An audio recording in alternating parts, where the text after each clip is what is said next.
How to turn on or turn off Samsung keyboard, suggest stickers while typing on the Samsung Galaxy A15.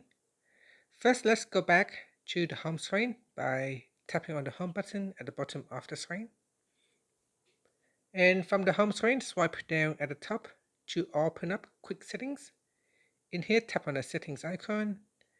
Next, we scroll down, and then in here, we tap on General Management.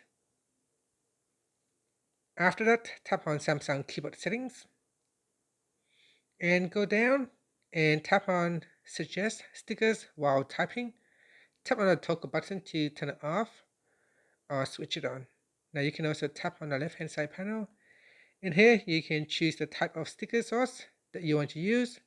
So here we have emoji pairs, AI emoji, emoji talk, and preloaded and downloaded stickers. And that's it. After that, you can tap on the home button to go back to the home screen. Thank you for watching this video. Please like and subscribe to my channel for more videos.